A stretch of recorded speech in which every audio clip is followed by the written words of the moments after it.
Pronto. Pronto. Aí você conta. Tá.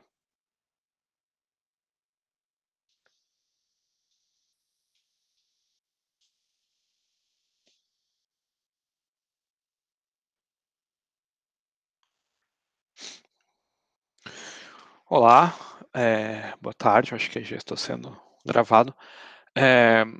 Boa tarde a todos, boa noite aqui. Bem-vindos ao segundo dia do minicurso Ferramentas para os Estudos, Ferramentas Digitais para os Estudos Bizantinos. Não vou fazer uma grande introdução, porque, como eu avisei, eu vou ainda moderar uma sessão logo depois, então não posso estender muito além do meu horário.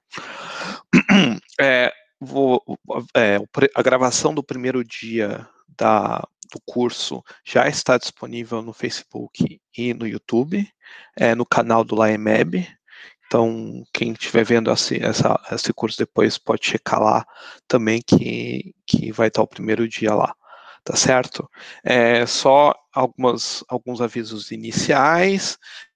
Vocês podem fazer a pergunta a qualquer momento, levantando a mão ou digitando no chat, tá? Aí o Guilherme vai me avisar pelo WhatsApp, eu estou com o WhatsApp dele aqui, uma comunicação com o WhatsApp dele ligada, e ele vai me avisar, aí eu vou ver a pergunta de vocês, ou vocês podem ligar o microfone. Como eu avisei ontem, esses slides vão estar disponíveis para serem baixados na minha página pessoal do academia.edu, tá? Então, por favor, não se preocupem em anotar os links. Eles serão disponibilizados depois, online, tá? Então, não se preocupem com isso. Preste atenção, por favor, nas explicações, tá certo? Então, quais serão os temas tratados nesse segundo dia? Serão os recursos filológicos e linguísticos para o estudo de fontes, para as análises de fontes, leitura de fontes. E esses recursos são, resumidamente, léxicos, dicionários, recursos de análise sintática, bases de dados com edições de obras de grego medieval. Naturalmente, assim como eu falei no primeiro dia sobre a questão de acesso, hoje os tópicos de hoje vão levar esse desafio um pouco mais além. Se os recursos que eu mostrei que eu mostrei ontem requerem o conhecimento de línguas estrangeiras, a maior parte delas em inglês, em um caso, como eu mostrei, alemão, os recursos, esses recursos que eu vou apresentar eles hoje vão requerir para a sua plena utilização o conhecimento do grego. Como eu mencionei, nem todas as universidades têm um departamento de línguas clássicas que oferecem esse tipo de curso de grego antigo, de latim. Contudo, há cursos online e para você aprender online esse curso a preços razoáveis. Não posso falar muito sobre a qualidade desses cursos, porque eu mesmo não fiz nenhum desses cursos, mas parece ser feito por pessoas sérias. Então, caso você não tenha acesso a esse curso, mesmo tendo acesso a esse curso na própria universidade, eu posso dizer que nem sempre eles são constantes, eles estão sempre disponíveis. Às vezes você tem o segundo nível com bastante público, mas já para o terceiro nível não tem mais ninguém, porque não tem interessados. Então, esses cursos online podem resolver essa questão, tá? Pois bem, gostaria de primeiro falar sobre algumas coisas, alguns assuntos importantes, antes de entrar nas ferramentas em si. O primeiro tópico seria o grego medieval, tá? Ou grego bizantino, também conhecido como grego bizantino ou idioma romano, Romaicá. Ele é um gradual desenvolvimento a partir do koiné, que é o grego helenístico, surgido a partir das conquistas de Alexandre Magno, e acaba se tornando a língua franca do do Mediterrâneo Oriental, e com o tempo ele vai se apropriando das línguas com o qual ele vai entrando em contato, inicialmente do latim, o latim e o aramaico, e posteriormente árabe e idiomas eslavos, turco e italiano. A questão linguística no período bizantino, ela tem uma questão bastante específica, que é chamada de glosia. Você tinha 2 idiomas que eram utilizados, que primeiro era o chamado grego aticisante, que era o grego no qual a elite letrada escrevia. Há dúvidas se eles falavam esse idioma, e se trata uma tentativa de reconstruir o grego da segunda sofística, tá? Que é um grego que tenta continuar a tradição do grego ático, mas com algumas mudanças. E era sinal de educação, era sinal de, digamos assim, de que você pertencia a uma certa elite, habilidade de escrever e provavelmente falar, ou pelo menos fazer discursos públicos usando esse grego, que é uma reconstrução do grego ático. Ao mesmo tempo, você tem o grego falado, que é o dimótique, que é o grego popular, por assim dizer. Obviamente, cada região tinha uma variação, mas ele é bastante difícil saber, ter mais conhecimento sobre ele, porque os letrados bizantinos, eles se negavam a utilizar, por uma boa parte de tempo, eles se negavam a usar esse grego falado das ruas, seja de Constantinopla, ou seja de outras regiões de fala grega. Contudo, esse grego falado surge com bastante força na literatura a partir do século XII, na literatura de corte do período dos imperadores Comneno. Não se sabe muito bem, há um grande debate sobre o porquê dos letrados dessa época terem decidido adotar elementos desse grego falado no idioma escrito. Contudo, isso acaba acontecendo e vai se reforçar nos períodos posteriores. Então, a partir do século XII, nós temos uma noção maior de como era esse grego escrito. E, naturalmente, o grego moderno, falado na Grécia, na República Grega, se desenvolveu a partir desse grego bizantino, né? Embora no período inicial eles tenham recuperado essa diglosia, os documentos oficiais ou uma literatura mais, digamos assim, sofisticada, tentava escrever com esse grego aticisante, como os bizantinos, os letrados bizantinos faziam, mas hoje em dia não se faz mais isso. Somente uma parcela da produção literária bizantina sobreviveu. São as que estão nas bibliotecas monárquicas no Ocidente, tipo Reis, coleções de Reis, por exemplo, Escorial, a Biblioteca de Escorial na Espanha, ou em bibliotecas monásticas, tanto no Ocidente quanto no mundo ortodoxo. Mas muito, muito foi perdido.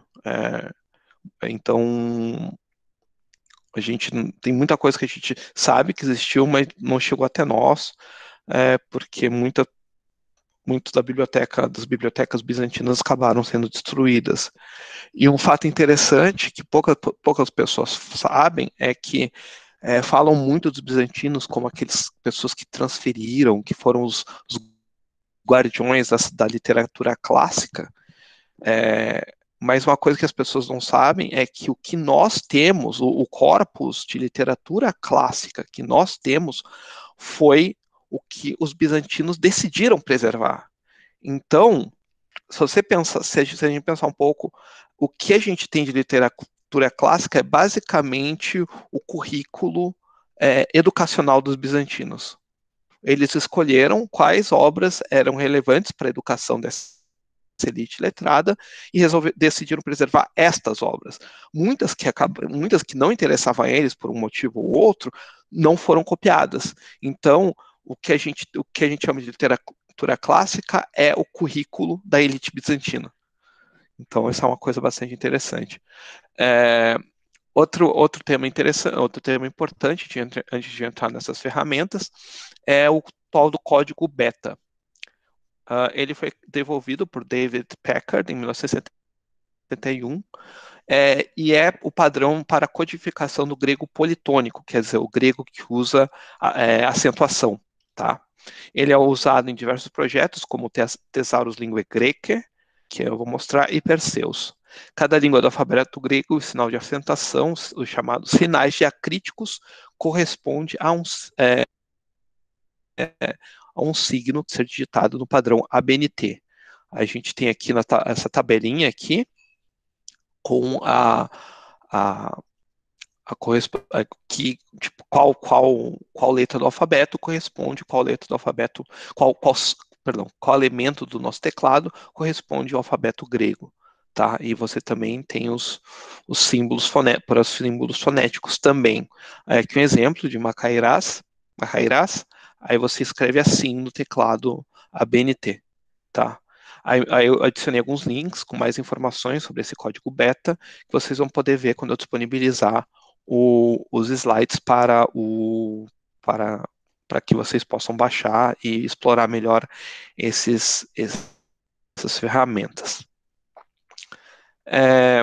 Primeira ferramenta que eu vou mostrar para vocês hoje, e é a que eu imagino que para o qual eu vou utilizar metade do tempo desse segundo dia, que é o Thesaurus Linguae Graecae, ou TLG, né? Ele foi o primeiro esforço dentro das humanidades para criar um corpo de textos literários em formato digital. Foi lançado em 1972 em fitas magnéticas, em CD-ROM em 1975 e em 2001 em formato online. É uma base de dados com mais de 10 mil obras escritas em gregos por 4 mil autores, desde Homero, do século 8 a.C., até a queda de Constantinopla, em 1453. Contém também léxicos, ferramentas de procura e estatística. Assim, a sua versão integral não é Open Access, mas é uma versão resumida com cerca de 100 obras, não necessariamente as edições mais recentes dessas obras, em grego, né? Mas já é alguma coisa. No Brasil, eu dei uma pesquisada e somente a Unicamp possui assinatura que custa $140. $140 para quem ganha em dólares ou em euro não é uma fortuna, mas com a nossa moeda super desvalorizada, isso deixa o preço bastante salgado. Contudo, vocês podem, assim, procurar na sua universidade, eu não tenho a menor ideia como isso funciona, como isso funcionaria dentro da administração universitária, mas talvez vocês possam ir atrás dos seus departamentos ou tentar ir atrás de diversos departamentos e perguntar para eles se eles não podem comprar uma assinatura dessa, porque imagino que para um departamento isso não é uma grande fortuna, né? $140, o que seria para um indivíduo. Então, talvez seja uma ideia que eu pensei, caso vocês se interessem. Os recursos, você tem o TLG Canon, que são 7.255 obras do período bizantino, séculos 4 ao 15. Você tem você tem léxicos, 6 mantidos pela TLG, pela própria TLG, e você tem link para 4 outros léxicos e as estatísticas. Sim, agora vamos. Esqueci de fazer uma coisa, gente. Para eu ter acesso pleno ao, ao TLG, eu tenho que entrar com o VPN da minha universidade. Um momentinho.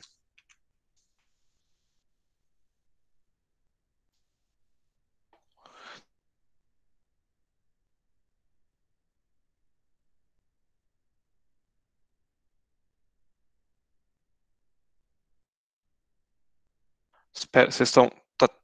Guilherme, manda um ok se vocês estiverem me ouvindo ainda. Oi, João. Chegou a dar uma travada aqui, mas eu acho que agora ficou certo. Tá bom, então, beleza, obrigado. Entro aqui de volta, porque eu preciso da assinatura da universidade para ter acesso a todos os recursos. Então, essa é a página inicial da TLG. Eu vou mostrar alguns desses recursos que eles têm. Na verdade, como ele, na minha opinião, é um recurso muito, muito importante, eu vou tentar ser vou mostrar a maior parte de a maior quantidade de coisas que eu posso mostrar. A primeira coisa que eu gostaria de mostrar é o é o corpus. Deixa eu ver se tá aqui. Que seria, aí mudou, né? Não sei, é porque não estava ainda reconhecendo que eu tinha assinatura, aí mudou, né? O home aqui, aí você clica no full corpus, aí pronto, você tem um canon. Você pode procurar pelo nome do autor, o nome do editor, o título do trabalho, o título da publicação, a série e o ano de publicação. Você pode procurar pela data em que essa obra foi publicada, por assim dizer, ou composta. Um epíteto que elas têm, que é tipo em que gênero ele é, por exemplo, uma cronografia, um diálogo, é um concílio, doxografia, é uma epístola, ou coleção de epístola, etc e tal. E tem non-standard, isso é epíteto non-standard, quando a obra é um epíteto específico da obra, tá? Mas, como exemplo, eu vou procurar a Alexíada, da Ana Comnena, que é uma historiadora do século XII. Aí o que eu faço? Eu posso procurar pelo nome dela, que é Ana, e os nomes aqui estão em seu formato latino, tipo, por exemplo, Ana Comnena, tá? Por exemplo, Zonaras, ele não vai estar como Yanis Zonaras, mas vai estar como Johannes, não é com J, né? Johannes Zonaras, vamos ver como é que aparece aqui.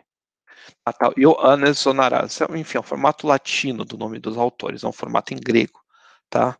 Eu posso também procurar pelo título, vamos procurar pelo título. Alexíada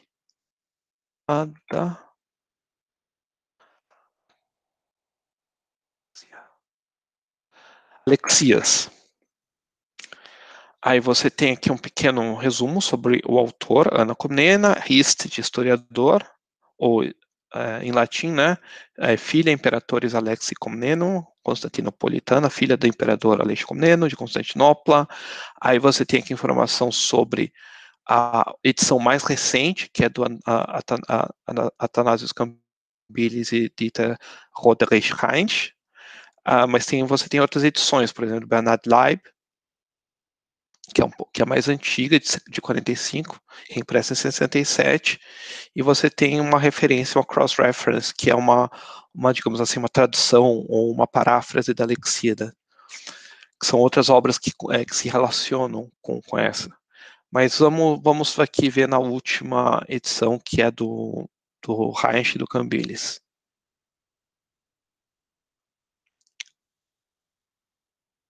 Aí você clica aqui nesse iconezinho, né? Aqui você tem a mesma informação que estava lá, mas para ir para o texto, você tem que clicar nessa flechinha. Aí pronto, temos aqui o texto, tá? Você pode... Essa é a janela padrão dos textos aqui do TLG. Aqui você tem aqui... Aí você tem diversas funções. Você pode procurar no texto. Não, mas não vou fazer isso agora. Você pode procurar no texto. Depois eu vou mostrar para vocês. Vocês podem procurar trechos específicos do texto, procurando por aqui. No caso da Alexíada, ela é dividida em livros, capítulos e seção. Por exemplo, posso procurar algo do livro 4, capítulo 2, seção 3. Aí pronto, é essa a seção 3, tá? Eu também posso procurar de outra forma, clicando em estrutura de texto e procurar aqui. Nessa coluna aqui à direita da tela, na minha perspectiva, você tem informação de como essa obra deve ser citada. E caso ela foi tirada, vocês querem mencionar que elas foram tiradas da TLG, vocês têm que usar esse link aqui, num sistema muito parecido com as prosopografias que eu mostrei ontem. As traduções, caso existam, e aqui você tem um link direto para aquele Medieval Sourcebook que eu mostrei ontem. E, enfim, aí algumas outras coisas que por alguma razão não tem acesso agora. Aí você está lendo o texto em grego, você usa esse texto e ele tem um recurso bastante interessante. Por exemplo, você está lendo o texto, aí você não sabe o que significa acúsantes. Aí você clica na palavra, tá? Aí você tem o lema, que no dicionário significa a palavra... como essa palavra deve ser procurada no dicionário, porque grego, assim como português, tem verbos, tem conjugação, e não como português, os sinônimos e adjetivos têm declinações. Então, no dicionário grego, você vai... Enquanto, por exemplo, no dicionário em português, você acha os verbos no infinitivo. Comer, amar, beber, esse tipo de coisa. Nos dicionários em grego, e eu acho que também em latim também, você acha as palavras na primeira pessoa do indicativo no presente, tá? No caso é o acú, que é ouvir. Aí tem aqui a interpretação dessa palavra. Aqui você vai entender você tem uma interpretação sintática da palavra, por exemplo. Acúsantes é um particípio masculino acusativo auristo, participa acusativo no plural. Ou é um desses dois, então você tem que ver o que faz mais sentido na frase. Aí você tem diversos dicionários, aqueles 10 dicionários que eu mencionei no início, você pode procurar o significado dessa palavra. O mais clássico dicionário é o Lino Scott Jones, que é o mais utilizado. Aí você clica aqui, aí abre numa outra aba o dicionário, e você tem a entrada para essa palavra, ou para esse lema no dicionário. Aí tem as diversas traduções possíveis, dependendo de contexto, a regência, também alguns formatos, algumas conjugações, e por aí vai, tá? E você tem diversos dicionários. Você tem o Middle Lindo Scott Jones, aí tem o Cunliffe, que é o léxico do dialeto homérico. Não faz muito sentido nessa obra, porque a gente não está tratando de uma obra homérica. Você tem DGE, que é um dicionário grego-espanhol.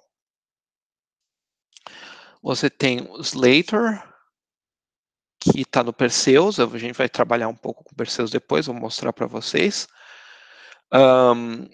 Powell, que também é um léxico específico para o Heródoto.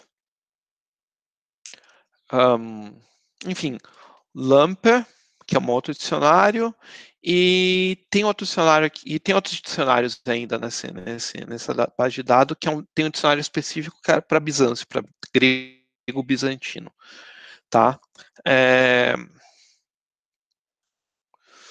Deixa eu ver o que mais que eu posso mostrar aqui. Sim, agora para a função, para procura no texto. Se vocês tiverem alguma dúvida, é só dizer, que aí eu esclareço, caso vocês queiram saber mais de alguma função nessa tela aqui.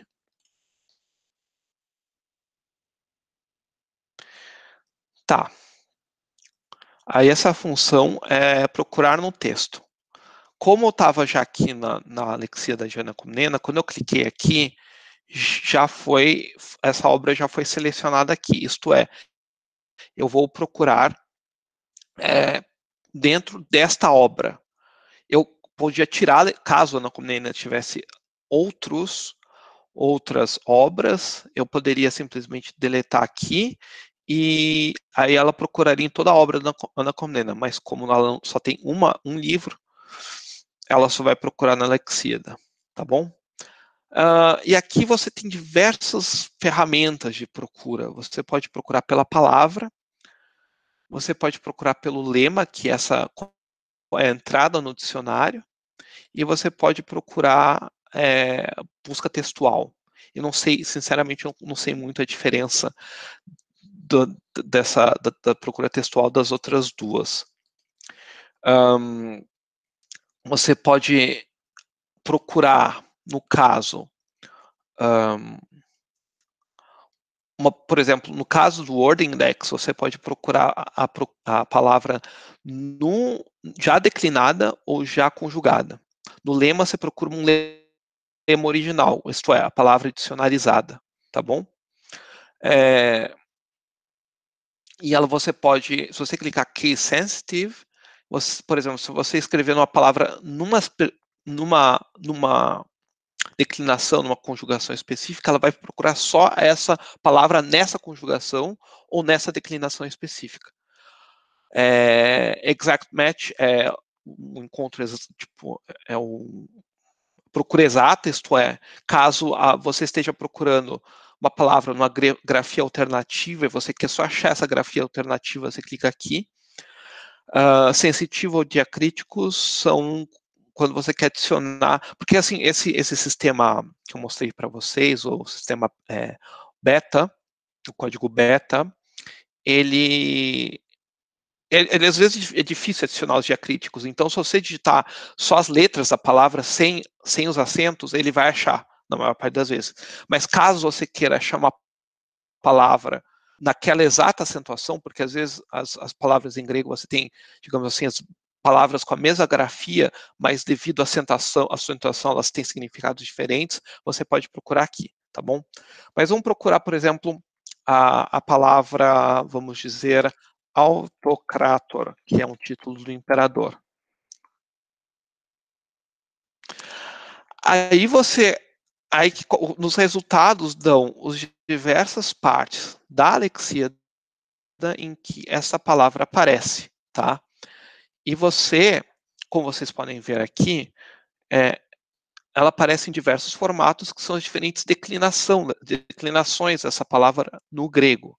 Autocrátor, autocrátora, autocrátoras, autocrátori. São diferentes formatos, diferentes declinações, tá? No caso, a feminina, autocratorissa, autocratorias, são palavras derivadas também, é incluído. E aí você vê, tem 488 entradas. Aí você pode procurar a palavra específica, mas vamos ver se você quer outro exemplo. Por exemplo, latinos, você quer ver em que instâncias do texto da Lexíada os latinos, isto é, os ocidentais, são mencionados. Aí eles são usados há diversos termos para mencionar, mas um deles é latinos, né? Aí você tem 7 instâncias em que ele aparece no texto da Alexíada. Enfim, essa é uma ferramenta extremamente útil para procurar achar informações específicas nesses textos bizantinos, textos em grego, tá?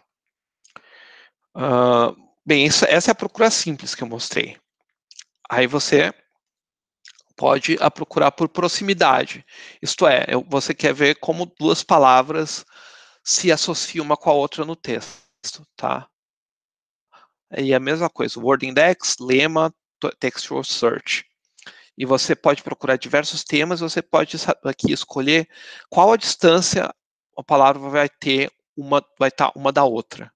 Se ela pode estar uma perto da outra, isso é independente da ordem, tem que ser uma depois da outra ou uma antes da outra, uma depois da outra, tá? Por exemplo, no caso latinos e a palavra autocrator, que a gente procurou na pesquisa anterior. Bem, aqui vemos que essas duas palavras não aparecem juntas no texto, nas mesmas instâncias. Vamos colocar, então, isso em 5 palavras de distância, mas a gente pode colocar, sei lá, 10 palavras de distância, ver se isso muda. Aqui a gente tem pronto, temos uma instância de que a palavra autocrator, no caso, a versão genitiva do singular da palavra autocrator, está perto da palavra latinos, certo? É isso. Basicamente, obviamente vocês podem trabalhar muito mais com essas palavras, com essas funções, com essas ferramentas, mas enfim, acho que aqui dá uma boa ideia. E aqui, por exemplo, eu estava pesquisando esses dias um discurso que um retórico bizantino chamado Tofilato Diócrida executou ao imperador Aleixo Comneno. Eu queria ver quantas vezes esse autor se dirigiu diretamente ao imperador, falando, você, imperador, então, e dando ordens para ele também. Então, o que eu fiz? Aí você pode procurar, não a palavra em si, mas as formas verbais. Então, por exemplo, eu queria ver, na verdade, queria ver em que instâncias esse Teoflacto dá ordens ao imperador. Então, o que eu fiz? Eu procurei, toda vez que o Teoflacto Diócrida aparecia, toda vez que aparecia uma palavra em segunda pessoa do imperativo. Não, desculpa, eu escrevi selecionei imperfeito. Cadê o imperativo? Aqui, imperativo. Imperativo, ativo, tá certo. Segunda pessoa do imperativo. Vamos ver quantas vezes aparece essa Ana Comnena no texto dando ordens a alguém. Imagino que não muitos, porque isso é um texto narrativo. Talvez tenha provavelmente não estou achando, porque não é um texto narrativo, então não aparece no texto. Deixa eu ver. Tá, vamos ver outras coisas. Vamos ver quantas vezes, então, sei lá, primeira pessoa no indicativo aparece no texto. Tá, não está funcionando bem. Talvez meu VPN tenha caído. Não caiu, não. Deixa eu ver.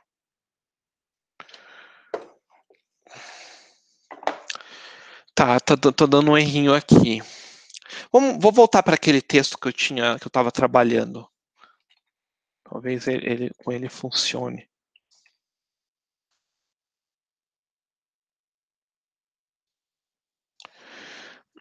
Esse é o texto.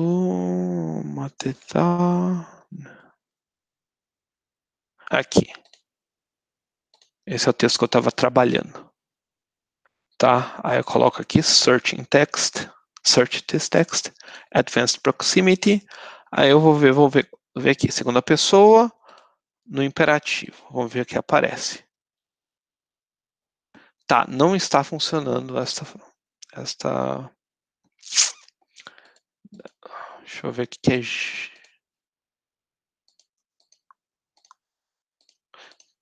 Tá. Deveria funcionar, né, gente? Mas não está funcionando por alguma razão. Vamos ver, segunda pessoa, terceira pessoa.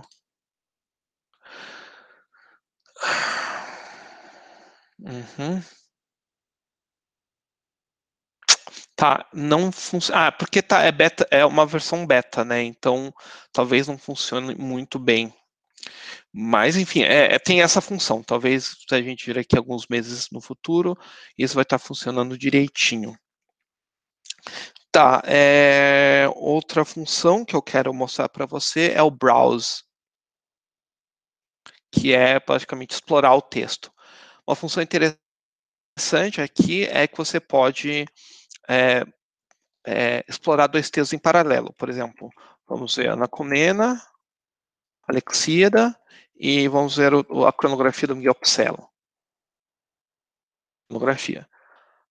Aí aparecem os dois textos. Então, é interessante caso você queira comparar ambos os textos. Você procura os diversos trechos do texto que você está trabalhando e você deixa eles em paralelo um com o outro. Aí você pode ler os dois em paralelo. É uma função interessante que você pode fazer. Tá? O que você pode fazer também além de explorar os dois em paralelo, destacar similaridades. Você faz assim.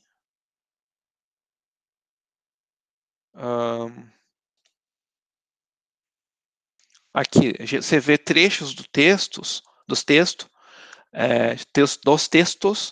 que são similares uns aos outros. Aí você pode fazer um estudo de derivação, isto é, qual texto deriva do outro. Obviamente, uma frase e outra não diz muita coisa, mas às vezes você vê trechos inteiros que são semelhantes, aí você pode já começar a trabalhar com derivação. Mas tem uns recursos que são bastante interessantes, que exploram mais isso, que esse N-grams aqui, que eu vou ainda mostrar. Aí temos aqui os léxicos, né? Você pode usar, vamos procurar uma palavra, tipo logos. Aqui vai estar em todos os dicionários. Além daqueles dicionários que eu mostrei, Linda Scott Jones, etc e tal, a gente tem o TRAP, o Lexicon zur Byzantinischen Gräzität, que é um léxico específico para o grego bizantino, tá? E nele você não vai procurar não vai achar os significados padrões dessas palavras, por exemplo, logos. Você entrar, por exemplo, na entrada de logos no Linden Scott Jones, você vai ter um monte de informação, porque essa palavra logos, em grego, significa uma porção de coisas. No caso do LBG, você vai achar significados específicos do contexto bizantino, tá? E também palavras que não existiam em outras versões anteriores do grego e passam a existir no grego bizantino. Tá? É um recurso bastante interessante e esse recurso TLG ele é open access, você não precisa ter o acesso ao TLG para ter acesso a ele. Tá? Temos uma pergunta aqui.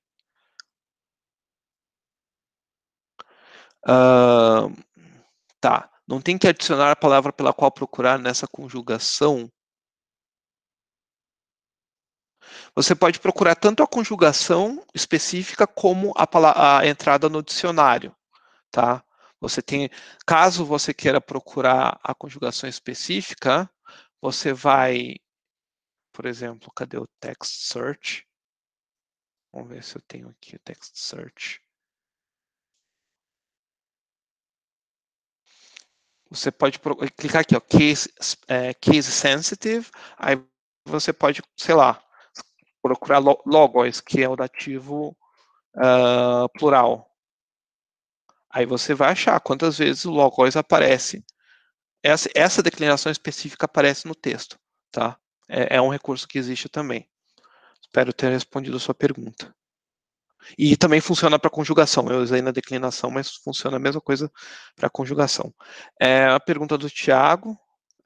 Professor, agora que você está apresentando o léxico especializado para o grego bizantino, eu queria perguntar quais seriam as eventuais dificuldades para alguém já familiarizado com Koiné e Ático se depararia com a tradução do grego bizantino, quais seriam as ferramentas disponíveis online para se aprimorar no grego específico. Então, com conhecimento do grego Koiné e grego Ático, você já lida bem com os textos bizantinos. Naturalmente, cada gênero e às vezes cada autor faz um uso diferente do idioma. Enfim, isso é em todas as referências, todas as literaturas e todos os idiomas é mais ou menos assim. Mas grego bizantino não foge à regra, né? Então, se você vai, por exemplo, trabalhar com, por exemplo, panegíricos, você vai estar lidando com um grego que tenta se aproximar muito do grego ático e, como mencionou o Diego na apresentação de manhã, tenta ser mais correto, tenta ser mais ático que o próprio grego ático. Então, eles usam as formas mais rebuscadas, mais complexas do idioma. Então, você vai encontrar uma versão mais difícil do grego antigo. Você, por exemplo, vai encontrar orações enormes utilizando particípios, um particípio dentro de particípio, construções sintáticas extremamente complexas. Isso aparece bastante também em textos legais, como a gente, não muito diferente do nosso idioma jurídico, né? Essa necessidade de escrever de uma forma incompreensível não é um monopólio da nossa sociedade moderna, existe também entre os bizantinos. Em alguns você vai achar um grego mais, não simples, mas um grego mais acessível, por exemplo, nas agiografias, que era uma literatura para um público um pouco mais amplo. Você vai encontrar um grego mais, assim, com estruturas mais simples e com vocabulário um pouco mais, um pouco menos rebuscado, embora haja uma inserção maior desse grego demótico falado. Mas, enfim, com conhecimento de koiné e ático, você já pode se mergulhar nos textos bizantinos, tendo acesso, obviamente, a esses recursos que eu estou mostrando para você, tá? Para vocês, plural. É isso. Vou continuar na minha apresentação.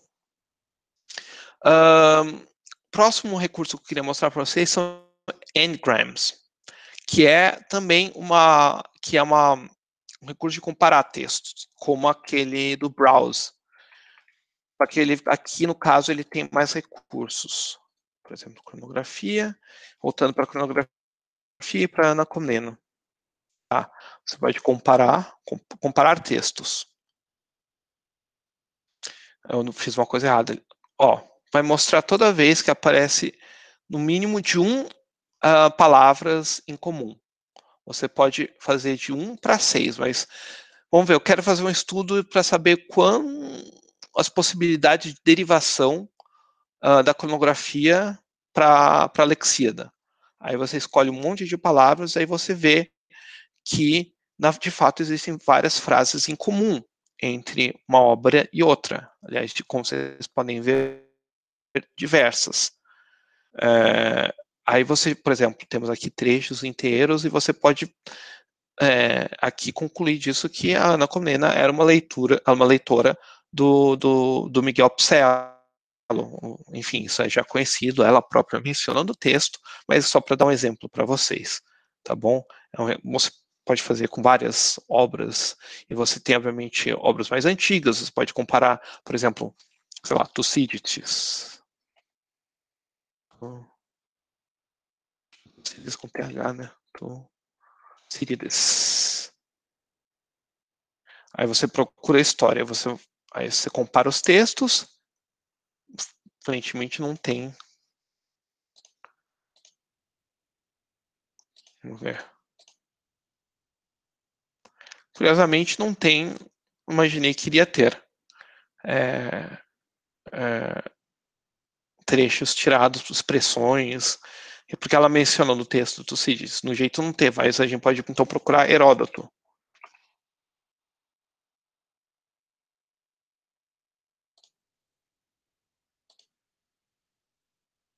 Bom, curiosamente não tem.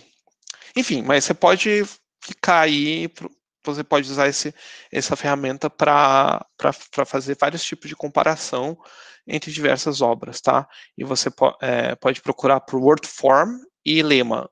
Vamos ver se por lema aparece. Acho que por lema aparece, porque aí você leva em consideração as diferentes declinações.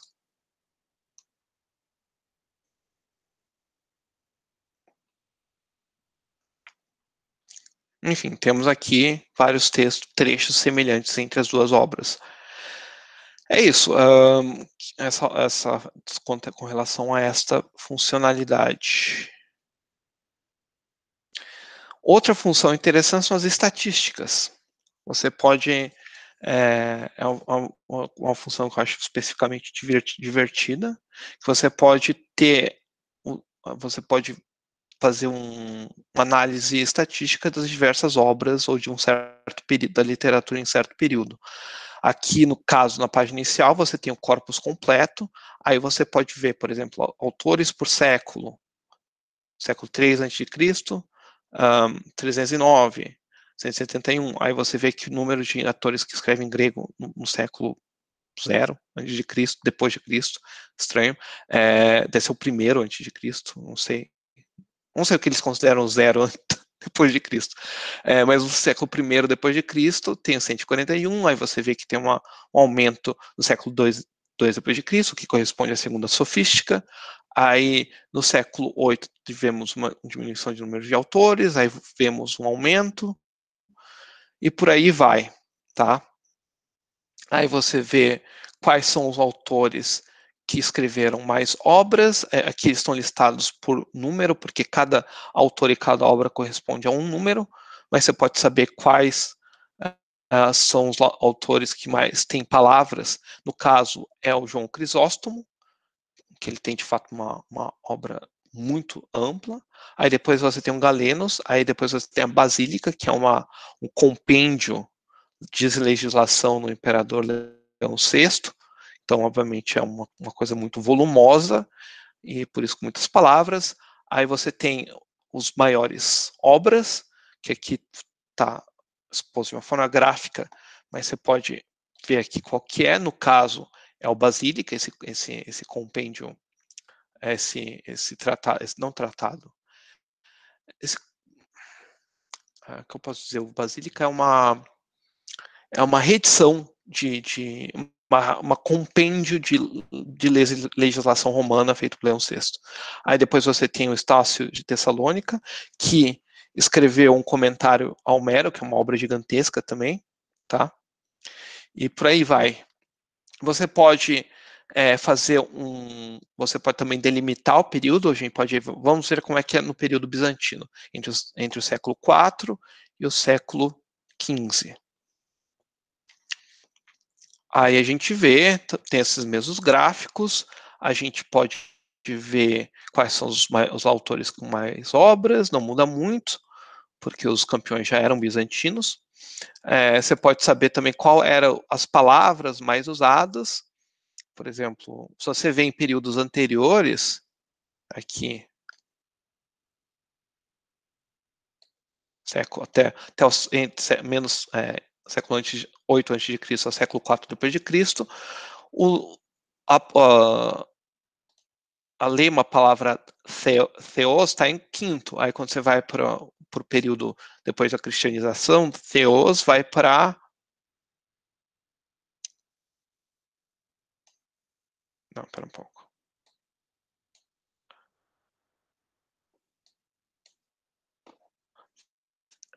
Theos, que significa Deus, né? Vai para terceiro. Enfim, você pode ver quais são as formas de palavras mais frequentes. No caso, é theu, que no genitivo seria de Deus, ou pantá, que é todas essas, o tudo em neutro, e por aí vai, tá? Você pode fazer essas estatísticas com relação a um autor, por exemplo, Miguel Psellos. Vamos outro autor, vai, Miguel Taliates. Aí coloca, tem que fazer por obra a história dele. Aí você vê nessa nuvem de palavras, qual é a palavra que mais aparece, no caso Vasilevs, que é o imperador, né? Não é uma surpresa, porque se trata de uma obra historiográfica. As palavras mais usadas, os lemas mais usados. Aí você pode fazer uma questão, aqui você pode fazer uma comparação, porque aqui você tem em roxo o número de lemas, em bege, que é esperado, que deve ser a média do período, e em azul está o desvio entre o que é esperado e o que aparece. por exemplo, nós vemos aqui que ele fala muito mais sobre os imperadores do que a média do período e usa o verbo lego, que é dizer, muito menos do que a média do período. Por exemplo, ele também usa a palavra romaios, que significa romano, muito mais do que a média do período. Você pode fazer a mesma coisa. Enfim, aí tem outros gráficos que vocês podem ver também. Aí você tem um sumário aqui, tem 58 mil palavras nesse trabalho, correspondendo a 6.256 formas únicas e 7.730 lêmata. Aí fala das palavras mais frequentes e por aí vai. Deixa eu ver se tem mais alguma coisa que eu tenho. Acho que para o TLG é basicamente isso. Obviamente tem muito mais ferramentas, muito mais funções que vocês podem utilizar, mas eu acho que por enquanto, a não ser que eu vá me estender o dia inteiro só no TLG, esse dia inteiro aqui no TLG, eu acho que eu vou dar por visto. Mas se vocês quiserem saber de uma coisa específica, vocês podem escrever no chat. Deixa eu ver. Por curiosidade, saberia indicar uma ferramenta para o latim? Eu acho que tem um banco de dados que é semelhante a esse, mas para o latim. Talvez tenha até um nome, Thesaurus Língua Latina, uma coisa assim. Eu não sei, mas acho que eu tenho certeza que tem uma, mas não sei o nome, tá? Mas eu acho que tem sim. Deixa eu ver mais uma. Não, nenhuma outra pergunta. Beleza, vou fechar aqui tudo e passar para o próximo. O próximo é o Perseus Digital Library. Ao contrário do TLG, ele é uma base de dados Open Access com textos latinos, gregos, nórdicos e árabes. É mais ou menos o que você perguntou, Thalita, só que ele tem menos recursos do que a TLG. Tratando-se de material bizantino, há pouca coisa e é desatualizado. Há um vasto material de literatura grega e romana clássica, além de banco de dados numismático. E tem acesso ao dicionário grego antigo inglês, Lyndall Scott Jones, que é o principal de todos eles, né, o mais utilizado. Vou mostrar para vocês. Tá. Essa é a página inicial. Como vocês veem, a última atualização foi outubro de 2013. Então, não tem sido atualizado. Bem, tem em 2019, com o anúncio de outros projetos, mas não necessariamente do Perseus Digital Library. Aqui você pode procurar as coleções de textos. Eles têm um material romano e grego, material árabe, que é basicamente o Corão, material germânico, que são sagas. Tem diversas sagas, tanto em nórdico antigo quanto em traduções. Então, quem se interessar em sagas, nesse material, você tem um material interessante aqui. Mas enfim, nosso interesse é mais para o material grego e romano. Como eu afirmei, essa base de dados ela é bastante ampla, tem bastante coisa, tem muito material, tem muito material em grego, muito material em latim, traduções, contudo, ele vai até mais tardar século VI depois de Cristo. Isto é, temos o autor mais tardio, acho que presente nessa base de dados é o Procópio de Cesareia, Procópios. E vemos aqui que você tem uma adição do Henry Bronson Dewey em grego e do De Bellis, e você tem a anedota também da edição do Miguel Krashninikov, tá? Mas como a gente vai ver, são edições relativamente antigas. Deixa eu ver se tem mais informações sobre a edição.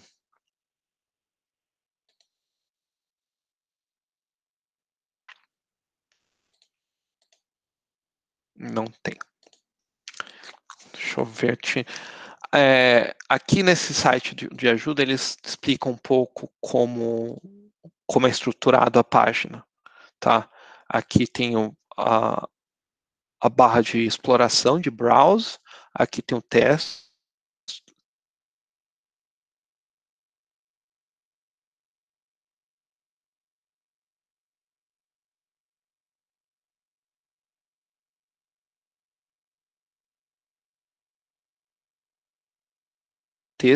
ferramentas de navegação.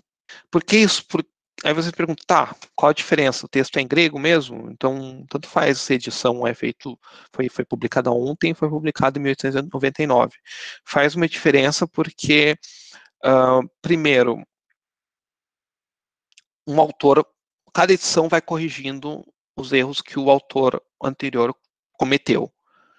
E muitas vezes, como é que funciona a edição? Você tem preferivelmente diversos manuscritos, você você coteja eles, você compara diferentes manuscritos e tenta ir atrás digamos assim, da edição Princeps, editio Princeps, que se diz que é a primeira edição, isto é, a edição manuscrita do autor.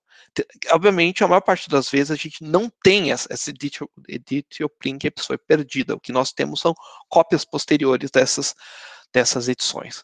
Mas o que esses editores tentam fazer é comparar o texto para tentar chegar o mais próximo possível do texto original. Então, às vezes, por exemplo, em 1899, talvez entre 1899 e 2020, tenha sido descobertos outros manuscritos contendo a anedota ou história secreta do Procópio. Então, essa edição foi feita sem saber que existem esses outros manuscritos. Então, as edições que vêm posteriores são de melhor qualidade, não necessariamente, mas quase sempre de melhor qualidade do que as versões anteriores. Por isso a importância das edições mais modernas. Por isso que as edições mais modernas são preferíveis às edições mais antigas. Mas, enfim, você pode trabalhar com ela naturalmente quando você não tem acesso às outras.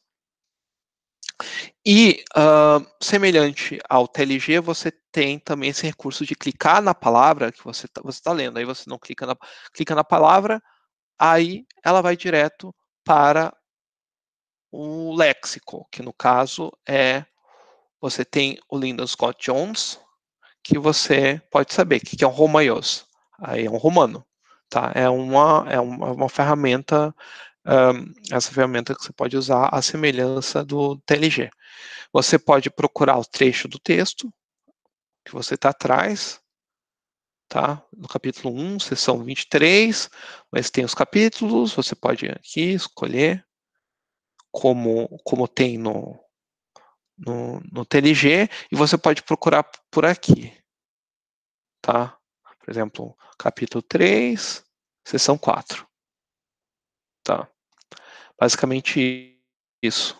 Como afirmei, o Perseus é uma versão mais simplificada do TLG, mas é Open Access, então ela é mais acessível. Embora eu acho que a versão aberta do TLG tenha mais material, principalmente material bizantino, do que o Perseus, tá? E o Perseus, alguém perguntou sobre material em latim, ele também contém material em latim, por exemplo, vamos ver, o Amiano Marcelino, que é um autor do período tardo antigo. Temos aqui Ares Gestae, quer dizer, Rerum Gestarum, do Amianus Marcelino, da edição com a tradução em inglês do John Rolfe, tá? Aqui a versão em latim, deixa eu ver aqui se eu tenho uma tradução aqui, da Amiano Marcelino. Você tem aqui a tradução, no caso aqui é só a introdução, mas acho que a gente pode ver o texto mesmo. Volume 1, introdução. Não, acho que tem tudo aqui. Tá? Você tem a introdução, deixa eu ver se você tem o texto também, que aparentemente isso é só uma introdução. Aparentemente isso é só uma introdução. Vamos ver se aqui para frente tem. Ah, não, desculpa. Tem aqui a versão em inglês. Aí aqui você tem a tradução e você pode fazer um cotejamento. Você tem aqui o texto em latim, aí você pode ver, por exemplo, eu estou aqui no livro 14, seção 1, capítulo 1, seção 1. Aí você pode aqui no livro, cadê o livro? 14, tá? Onde é que eu estava? Capítulo 1, seção 1, tá? Capítulo 1, seção 1. Aí você pode comparar a tradução com o texto em latim, tá? Aqui o texto em latim e aqui a tradução. Um recurso interessante para principalmente quem estiver aprendendo a traduzir em grego ou em latim. Obviamente o mesmo vale para alguns outros textos em latim, em grego, perdão. Por exemplo, Procópio, eu acho que só tem aqui uma versão em grego. Pois é, só tem em grego. Aí você tem o Políbio, por exemplo, a versão do Theodor Buchner-Obst. Aí você tem o texto em grego e você tem o texto em inglês, a tradução em inglês. Aí você pode procurar no texto, por exemplo, no caso, vamos ver para menos Marcelinos. Você pode procurar no texto palavras específicas, tá? Por exemplo, procurar a palavra César.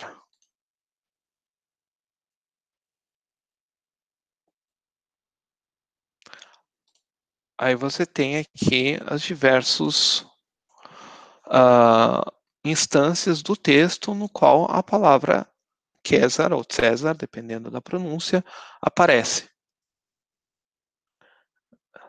Não é uma ferramenta de procura tão sofisticada quanto da TLG, mas já faz um bom trabalho, tá? Deixa eu ver se vocês têm alguma pergunta aqui. Textos em siríaco e armênio. O Thiago perguntou se existe uma indicação de ferramentas para texto em siríaco e armênio. Eu não sei. Eu vou mostrar mais tarde um de copta, tá bom? Aí são os papiros, né? Mas não vai ter essa ferramenta de dicionários, de interpretação de palavras, como tem no TLG e no Perseus. Sinto muito. É isso. Um Perseus é mais ou menos isso que eu queria mostrar. Podemos passar para o próximo. Esse é um exemplo de um texto, de uma fonte bizantina, de uma edição digital, feita para ser uma edição digital de um texto bizantino. No caso, é a Concilia e Narrationes, também conhecida como Strategicon, de um autor do século XI chamado Secalmeno. Projeto se chama Sharing Ancient Wisdoms, edição de textos gnômicos, de sabedorias e conselhos, de diversas tradições da Europa e Oriente Médio. A edição de Concilia e Narrationes de Secalmeno é por Charlotte Rouechet. Secalmeno foi um aristocrata anônimo. Por que eu chamo ele de anônimo? Porque o nome ou sobrenome Secalmeno foi um nome extremamente comum em Bizâncio no século XI. Nós temos registros de vários, talvez dezenas de Secalmenos. Então a gente não sabe qual deles que escreveu essa obra. Muita gente quer que seja o Catacalos Kekaumenos, que foi um general bastante famoso, que se aliou ao Isaac Comneno e permitiu que ele tomasse o poder em 57. Contudo, a gente não sabe se foi ele. Provavelmente não foi ele. Mas pode ter sido um parente dele, ou mesmo um filho dele, a gente não sabe. E ele não se identifica, ele só se identifica como Se Calmeno. A obra é uma coleção de conselhos e exemplos referentes à vida pública e privada de um aristocrata bizantino do século XI. Aí a gente tem o texto em grego, temos a tradução em inglês da Charlotte Rocher e temos comentários, tá? E aqui temos também traduções para o alemão, para o italiano, para o russo e para o espanhol. Aqui, aí você tem um texto, e é um texto que no formato técnico se chama Rich Text, que é como se fosse texto interativo, tá? Aqui temos aqui, esse é um índice mais ou menos, ó, por exemplo, Perictru, sobre os inimigos, Pericleptofilo, sobre o amigo ladrão, enfim, vários temas, tópicos que podem ser relevantes a um aristocrata do século XI. Aí você tem, eu escolhi para aparecer todos os detalhes do texto aqui, mas você pode escolher para fazer que apareça menos. Por alguma razão eu não estou conseguindo, não está reagindo à página. Aí eu vou sair do, deixa eu ver se eu precisar do VPN, eu vou sair do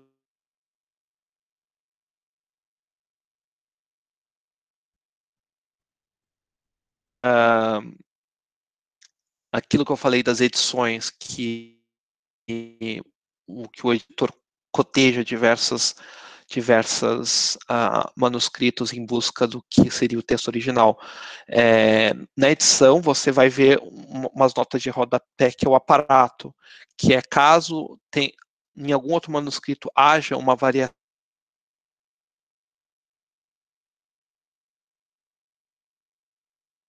opção que eu preferi ao que eu pus no texto. Isso é o aparato. Também aparece no aparato correções ou qualquer tipo de observação que o editor queira adicionar à edição dele, tá? Aí eu escolhi para pôr tudo no texto, mas eu posso esconder tudo ou colocar como um pop-up para deixar o texto um pouco menos poluído. Tá? Você tem os rich text, que é, como no caso, o aparato, isto é, ela, por exemplo, ao escrever essa palavra, preferir esse formato, logisse esse Sealton, ela aí tem outras diferenças em outras edições, no caso do Vasilievski, o J não sei o que é, Litavrin, Spadaro, enfim, existem outras edições que variam da interpretação dela, e aqui ela pôs no aparato. Outra coisa que você tem interessante nesse texto é links para lugares e pessoas que aparecem. Colocar, por exemplo, Yudan. Aí você, quem é Yudan? Aí você clica aqui e você tem uma observação. Quem ele está falando? Está falando de Judas Iscariotes, tá? Aí você tem diversos nomes que essa pessoa aparece em diversos idiomas. Também, vamos ver, tem também de lugares. Deixa eu ver assim. Aqui, esse é o texto em inglês, tá? Que é a tradução do texto em grego. Por exemplo, The City.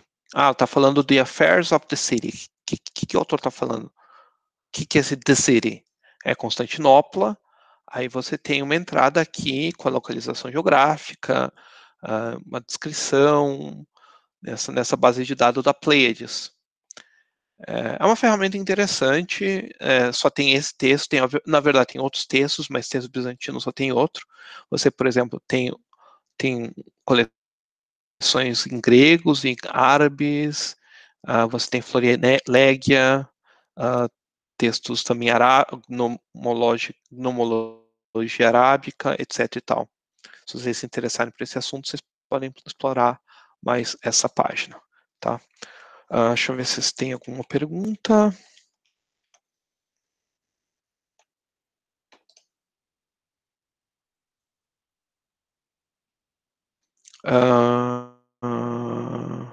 Tá. Temos acesso aos lives do professor? Sim, ele vai disponibilizar na academia.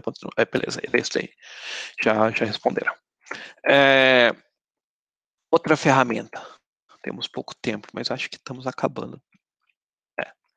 Outra ferramenta, mas vou tentar ser mais rápido dessa vez, que é a base de dados de geografias. Eu mencionei no dia de ontem que o Dumbarton Oaks, esse instituto muito prestigioso de estudos bizantinos, disponibiliza algumas traduções de geografias bizantinas, mas ele também disponibiliza esse base de dados de geografia, que no caso limita-se ao texto original em grego, tá?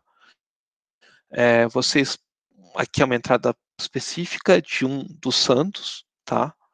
E cada santo tem mais ou menos um período em que ele viveu, no caso, entre 820 e 1000, não que ele viveu 1180 anos, é que não se sabe, é uma estimativa, ele viveu mais ou menos por essa época, aqui é o tempo mais anterior, que pode ser, esse é o tempo mais posterior, que pode ser, é o que é terminus pós-Quen, terminus post-Quen. Domínio urbano, região Amastris, Constantinopla, Trebisonda, e o autor da sua geografia é uma pessoa anônima. E aqui a gente tem as edições da geografia do Jorge de Amastris. Eu já falei ontem que é uma geografia, que são as vidas de santo, que é um gênero literário extremamente popular. Um gênero literário pode ser popular numa sociedade em que a maior parte das pessoas não era alfabetizada, mas era mais popular do que poderia ser nesse contexto, e é bastante rica, e além do mais é uma geografia, um gênero literário que vale a pena ser lido, porque as histórias são muito interessantes, enfim, as vidas desses santos são bastante, digamos assim, em inglês se diz colorful, bastante variadas, tá? Aí temos a lista de santos que estão incluídos nessa base de dados, que são de século, se eu não me engano, século 8 e 10, eu esqueci de mencionar isso. São geografias do século 8 e 10, isto não é todo o período bizantino, mas é provavelmente o período de maior produtividade dos autores geográficos. Você tem uma lista de autores aqui, você pode escolher, por exemplo, Teoflact, Teoflact Nicomédia, esse daqui. Aí são os autores das geografias, no caso, isso é Teoflacto de Nicomédia, ele viveu nesse largo período de tempo, o domínio dele, urbano, e ele é o autor de Teofilato a vida de si próprio, tá? Esse não foi um bom autor. Eu estava procurando outro Teofilato. Cadê o Teofilato? Teofilato Diócrida, tá? Esse foi arcebispo da Bulgária, ele escreveu a geografia do Clemente Diócrida, tá? Você tem acesso, deixa eu ver se você tem acesso ao texto. Não em todos os casos você tem acesso ao texto, mas vamos ver um exemplo no qual eu posso ter acesso ao texto. Tá? Vamos ver. A Citext. Aqui você tem o texto que está na edição do Sinaxarion de Constantinopla, tá? Que é um conjunto de vidas de santos, de geografias. Aí você tem aqui toda a vida desse santo, tá? Tudo em grego, naturalmente. Outra ferramenta interessante é procurar citações. Você pode procurar, fazer uma ferramenta de procura em que você pode procurar passagens dessas obras que tratam de assuntos específicos. Você pode procurar por grandes categorias, subcategorias e por palavras, tá? Como, por exemplo, você está fazendo um estudo sobre, sei lá, um tipo de construção, vamos ver. Aí toda vez que você escolhe uma categoria principal, cria-se novas subcategorias, tá? Aí você está procurando fortificações. Fazendo estudos sobre fortificações no período bizantino. Aí você quer ver que tipo de conteúdo tem, que tipo de material tem nas geografias bizantinas desse período sobre fortificações. Aí você escolhe isso, procura em Search. Aqui temos diversas passagens de diversas geografias que tratam de fortificação. Aí você escolhe aqui, não, assim, desculpa, See Text. Você clica em See Text, aqui tem as referências, página tal, linha tal, aí você vê o trecho que fala, que menciona a fortificação, tá? Você pode fazer outros tipos de pergunta, vários tipos de procura.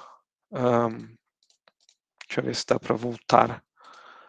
Aí você pode apagar aqui, porque toda vez que você escolhe, aparece aqui a palavra nesse campo.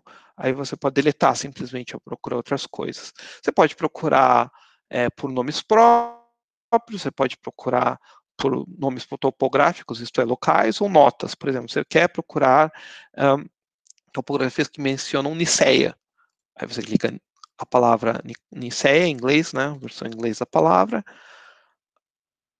Aí você tem aqui diversas passagens de geografias que mencionam a cidade de Niceia, tá bom? É basicamente isso. Eu não vou estender um pouco mais, senão não vai ter. Eu tô acabando o meu tempo e não vai ter tempo para mostrar a última, que alguns de vocês vão se interessar. Que é o papiro.info, que é uma base de dados que agrega diversas outras bases de dados papirológicas existentes. Compreende papiros entre o ano 1100 a.C. até os dias de hoje. O papiro era o principal material usado para escrito antes da invenção do pergaminho e do papel. O ambiente seco, predominante no Oriente Médio e no Egito, em especial, permitiu que um grande número de papiros sobrevivessem. E vamos aqui ao site.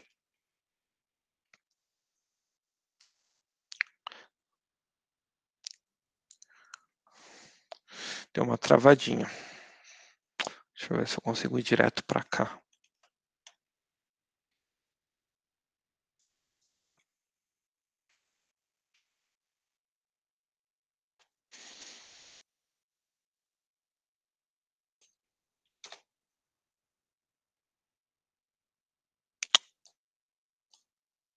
Não, não é isso.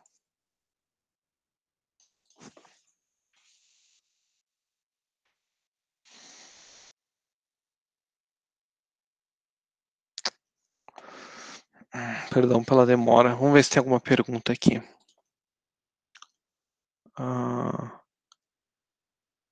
A Rossini Siqueira sugeriu sobre epigramas. Eu não conheço esse daí, vou dar uma pesquisada depois. Obrigado pela dica. Não está entrando.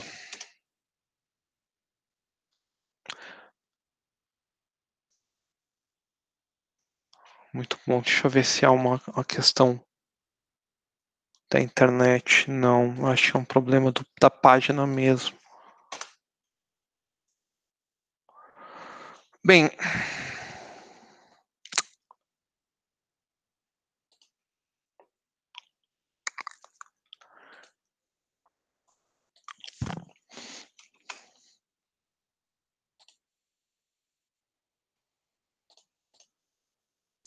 tá. Deu uma travada aqui.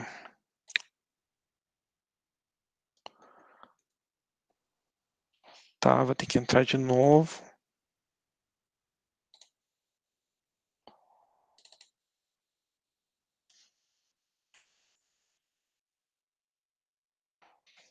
Ver se agora vai.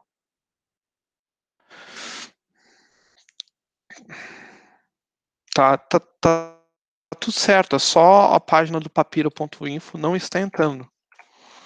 Acho que vou ter que pular isso, infelizmente. Eu sei que alguns de vocês estão interessados, queriam ver isso em específico, mas eu acho que vou ter que pular porque está dando algum problema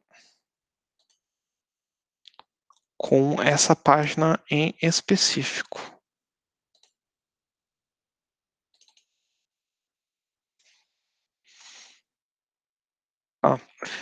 Bem, vou mostrar então última coisa que eu queria mostrar, que não tem nada a ver com idioma, era uma coisa mais para entretenimento mesmo, que é uma reconstrução digital chamada Projeto Byzantium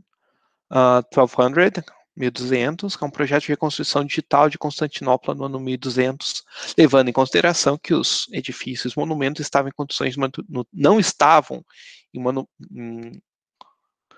só desculpa.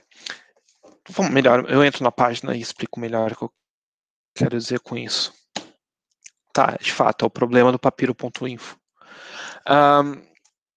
É um site que é um projeto, acho que de pessoal na Turquia, de Istambul, que faz a reconstrução digital de diversos edifícios em Bizâncio. Eles fazem umas coisas bem bacanas, por exemplo, o hipódromo, como ele estaria caso ele fosse mantido nas condições ideais de manutenção, o que não era o caso na maior parte dos edifícios. Mas são reconstruções bastante interessantes. Eu gosto muito, eu acho bastante, elas são muito bonitas e eu me divirto de vez em quando, fico explorando os lugares e vendo como é que eles... Eu vejo um lugar na fonte que é mencionado, aí, putz, como é que era esse lugar? Às vezes até mesmo para entender o que está sendo narrado, porque às vezes você está lendo, por exemplo, uma fonte historiográfica, aí está o autor falando sobre, descrevendo ações num certo lugar, para ele, para os leitores direto dele, não precisa muita explicação, porque todos aqueles edifícios, todos aqueles lugares estão lá, então as pessoas conhecem. Mas para nós, que não estamos familiarizados com os locais, fica às vezes confuso de entender o que ele está falando. Então aí você pode ver, mesmo para você ter uma imagem melhor do período e do trabalho que você está tendo, você às vezes aí fica explorando os diversos locais, por exemplo. E tem diversos monumentos, por exemplo, o palácio o grande palácio, por exemplo, cadê o Great Palace? O palácio sagrado de Constantinopla. Aí tem diversas reconstruções. Eles têm um canal no YouTube também com alguns vídeos que eles fazem. Sei lá, é divertido, é uma pequena diversão no final do curso. É isso, gente. Infelizmente, de fato, página papiro.info aparentemente não está funcionando hoje, mas vocês podem ir depois explorar essa ferramenta com mais tempo. E é isso. Eu espero que vocês tenham gostado do curso, que você tenha tirado alguma coisa dele, que eu não tenha chovido no molhado, enfim, imagino que alguns de vocês já conheçam muitos desses recursos, mas espero que mesmo assim todos vocês tenham conseguido tirar alguma coisa dele, ter alguma coisa nova, que eu tenha conseguido trazer alguma coisa nova para vocês. Mais uma vez eu aviso, essa apresentação e a de ontem ficará disponível no meu perfil da academia.edu, e mais materiais e textos sobre o Império Bizantino e sobre estudos bizantinos pode ser achado no meu site, que eu tenho um blog também, e um site, que é anexado ao blog, é impériobizantino.com.br. Eu convido vocês a visitar lá, e o meu e-mail de contato é esse. Vocês podem, obviamente, me escrever a qualquer momento sobre o conteúdo desse curso, mas também sobre outros temas relacionados a Bizâncio. Eu ficarei feliz em respondê-los, tá bom? É isso, muito obrigado a todos vocês, e que vocês aproveitem o resto do evento.